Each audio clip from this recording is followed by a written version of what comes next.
The debt ceiling is approaching in the US and it's a problem, but the US government is not the only one with the problem, but also households that reach their limit from their credit cards and loans and cannot make ends meet. What should they do? Well, in this video, I will talk about the importance of the debt ceiling on the households, how credit cards work if you use them correctly, and how you can save yourself from bankruptcy, so stay tuned.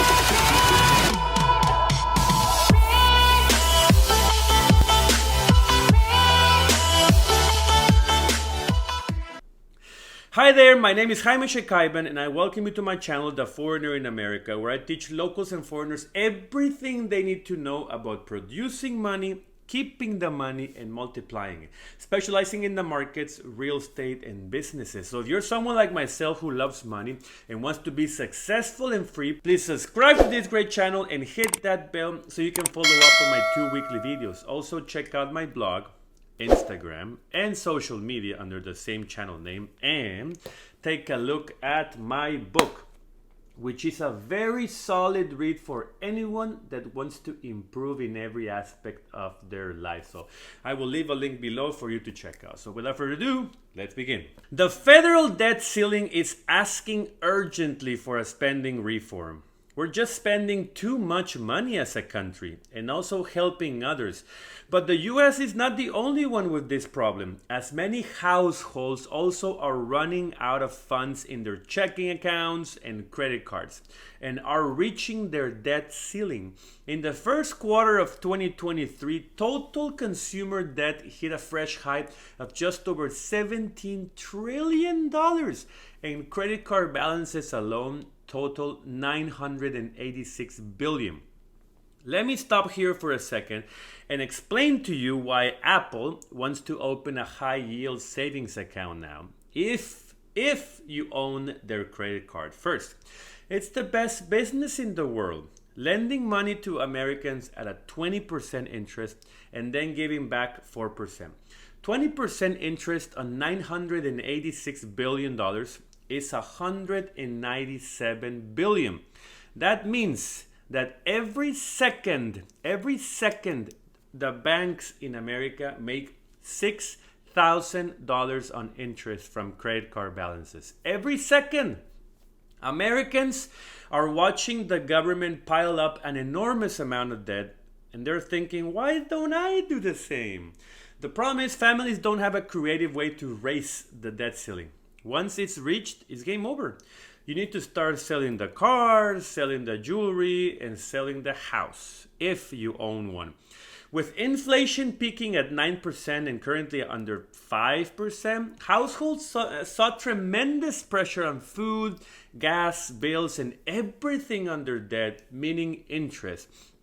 The current credit card balance is averaging just shy of $10,000 per household.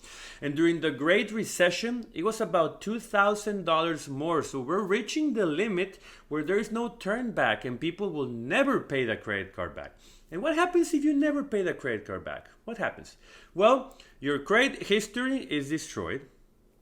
A collector will call you 100 times per day, and you will need to pay everything in cash from now on, pretty much. And forget about getting a mortgage. People have more credit card debt than emergency savings, which worries me a lot.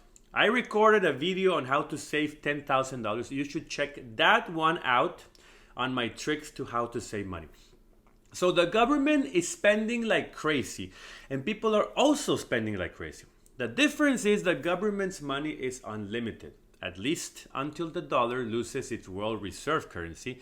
Then it will be harder to print. What Americans forget is that they need to budget. If you don't control every dollar where it's going, you lose focus of your objective, which is to save money, and end up with money at the end of the month. When you use credit cards, that means the money you have in cash is gone and you're supplementing it with credit. A credit card should only be used if you have the money in the bank in the first place, or you will receive the money for sure. In a business, people use credit to buy supplies or raw materials and then pay it back with the earnings from the business. So if I want to buy a $5,000 Rolex with my credit card, I need to make sure I have the $5,000 in the bank first. Do not buy now and pay later mentality, or I'll pay it back in 36 payments with a high interest. Guess what? Inflation will kill you if you cannot make the payments on time. Don't sit on the money for too long. At least place it in a high yield savings account that gives you 4 or 5% like the Apple one. But the Apple one requires you to get the credit card, so I don't like it. It's a trick to make you get in debt. Make sure it is FDIC insured though. You never know which bank is next to collapse, and you will lose all your money if it's not insured. There is no real way to raise your debt ceiling in a household. What you need to do is raise the income level.